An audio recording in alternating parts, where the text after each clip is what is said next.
Hi, welcome to SP army YouTube channel. இன்னைக்கு நம்ம எதை பற்றி பார்க்க போறோம்னா, பெட்ரோல் டீசல் தட்டுப்பாடு, எல்பிஜி கேஸ் ஸ்டேஷன்லாம் ஏன் க்ளோஸ் பண்ண போறாங்க, எதுக்கு சிலிண்டர்லாம் நம்மளுக்கு ஸ்டாக் அவுட் ஆகுதுன்றது தான்.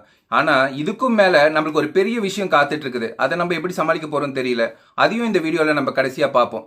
ஃபர்ஸ்ட் எதனாலன்னு பார்ப்போம். ஈரான், அமெரிக்கா, இஸ்ரேல் இந்த மூணு நாட்டோட போரால தான் நம்மளுக்கு இவ்வளவு பாதிப்பு வந்திருக்கு. எதுக்கு அங்க நடக்கிற போருக்கு நம்மளுக்கு இங்க பாதிப்புனா, மிடில் ஈஸ்ட் ஏரியா, அதாவது ஒரு சி வாட்டர் சைட், அந்த வழியா தான் நம்மளுக்கு ஷிப்ஸ் எல்லாம் வருது. ஆயில் கொண்டு வர்றது எல்லாமே, க்ரூட் ஆயில்ல இருந்து எல்லாம், எல்பிஜில இருந்து எல்லாமே அங்கிருந்து தான் வருது.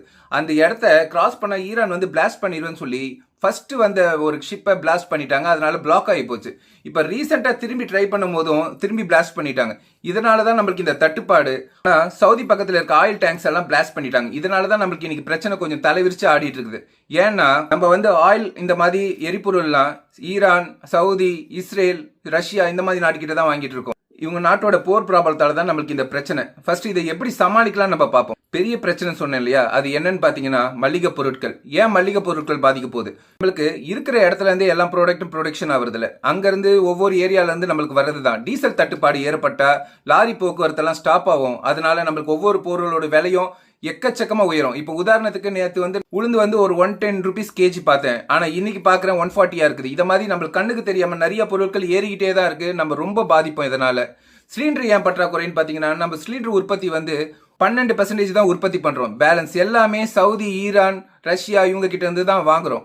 ஏன்னா அங்கதான் இந்த க்ரூட் ஆயில் எல்லாம் கிடைக்குது. மின்தேன்லாம் அங்க இருந்து தான் நம்மளுக்கு உற்பத்தி ஆகி வருது. இந்த 12% வச்சுட்டு ஒன்றும் பண்ண முடியாதுன்னு தான் இப்போ ஹோட்டல்ஸ் எல்லாம் க்ளோஸ் பண்றாங்க.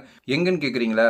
மும்பை, இதை மாதிரி அதர் ஸ்டேட்ஸ்ல எல்லாம் ஆல்ரெடி எல்லாம் முடிஞ்சு போச்சு. இப்போ நம்ம தமிழ்நாட்டில் மட்டும்தான் கொஞ்சம் நஞ்சம் ஹோட்டல்ஸ் ஒர்க் ஆகிட்டு இருக்கு. இதே மாதிரி போர் போயிட்டே இருந்துச்சுன்னா கண்டிப்பா தமிழ்நாட்டில் இருக்க ஹோட்டல்ஸும் எல்லாம் க்ளோஸ் பண்ணுவாங்க.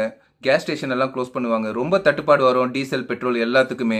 அது இல்லாமல் மெயின் ஒரு விஷயம் இருக்கு, நம்ம சமைக்கிற பொருள் ஆயில்லாம் கிடைக்கவே கிடைக்காது. அதனால கொஞ்சம் கொஞ்சம் இப்பவுமே வாங்கி வச்சுக்கோங்க. கண்டிப்பா போக்குவரத்து பாதிக்கும், வேலைக்கு போறது பாதிக்கும்.